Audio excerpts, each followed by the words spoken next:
Hello. അപ്പോൾ ഇന്ന് ഒരു സ്പെഷ്യൽ ദിവസമാണ് കേട്ടോ. ഇന്ന് എൻ്റെ വെഡ്ഡിങ് ആനിവേഴ്സറിയാണ്. ഞാനിപ്പോൾ എൻ്റെ വീട്ടിലാണ് കേട്ടോ ഉള്ളത്. അപ്പോൾ ഞാൻ രാവിലെ നേരത്തെ എണീറ്റ് കുളിച്ച് റെഡിയായി. വീട്ടിനടുത്ത് ഒരു വിഷ്ണു ക്ഷേത്രമുണ്ട്.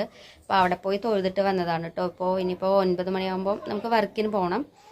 അപ്പോൾ നേരത്തെ ഇതാ റെഡിയായി. ഇനിയിപ്പോൾ വീട്ടിൽ പോകണം. വീട്ടിൽ മുടപ്പിലൂർ അമ്പലമുണ്ട്, ദേവീക്ഷേത്രമുണ്ട്. അപ്പോൾ അവിടെ ഒന്ന് പോയി തൊഴുതിട്ട് വേണം വർക്കിന് പോകാൻ കേട്ടോ. ഇതാ അമ്പലത്തിലെത്തിയിട്ടോ. മുടപ്പിലൂർ അമ്പലത്തിലെത്തി. ദേവീക്ഷേത്രമാണ്, അഴീക്കുളങ്ങര ഭഗവതി ക്ഷേത്രമാണ് കേട്ടോ. അപ്പോൾ അവിടെ ദേവിയെ നന്നായി തൊഴുത് പ്രാർത്ഥിച്ചു. അങ്ങനെ ചന്ദനക്കുറയെല്ലാം തൊട്ടു കേട്ടോ. ഇനിയിപ്പോൾ ഇവിടെ നിന്ന് നേരെ ഞാൻ മുടപ്പിലൂർ വീട്ടിലേക്ക്, ഹസ്ബൻഡിൻ്റെ വീട്ടിലേക്ക് പോകും.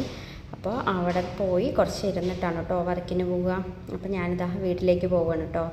വീടെത്തിയപ്പോൾ ഞാൻ ഒരു സെൽഫി എടുത്താണ്. എങ്ങനെയുണ്ട്? അപ്പോൾ ഇതാ അമ്പലത്തിലെല്ലാം പോയി തൊഴുതു. അങ്ങനെ ഇവിടെ മുടപ്പിലൂർ ഇവിടെ വീട്ടിലെത്തിയിട്ടോ, എൻ്റെ ഹസ്ബൻഡിൻ്റെ വീട്ടിലെത്തി. ഞാൻ അവിടെ രാവിലെ വീട്ടിലായിരുന്നല്ലോ, അവിടെ വിഷ്ണു ക്ഷേത്രമായിരുന്നു. അപ്പോൾ അവിടെ തൊഴുതു. നേരെ വന്ന് ബസ് ഇറങ്ങി മുടപ്പിലൂർ നമ്മുടെ ദേവീക്ഷേത്രത്തെ തൊഴുത് അങ്ങനെ ഇവിടെ മുടപ്പിലൂർ വീടെത്തിയിട്ടോ. ഇനിയിപ്പോൾ ഒരു 9 മണിക്കാണ് എനിക്ക് വർക്കിന് കയറേണ്ടത്. അപ്പോൾ ഞാൻ വർക്കിന് പോകാൻ വേണ്ടി നിൽക്കുകയാണ് കേട്ടോ. ഏട്ടനെ അമ്പലത്തിൽ തൊഴാൻ ഏട്ടൻ രാവിലെ നേരത്തെ വന്ന് തൊഴുതിട്ട് പോയി കേട്ടോ. ഞാൻ വീട്ടിലെ കാരണം ഒരുമിച്ച് വന്ന് തൊഴാൻ പറ്റിയില്ല. അപ്പോൾ ഏട്ടൻ തൊഴുതിട്ട് പോയി. അപ്പോൾ ഇനിയിപ്പോൾ ഞാനിതാ അവിടെ വന്ന് അമ്മത്തിരി ഉപ്മാവ് ഉണ്ടാക്കിയിട്ടുണ്ടായിരുന്നു. അപ്പോൾ അത് കഴിച്ചു.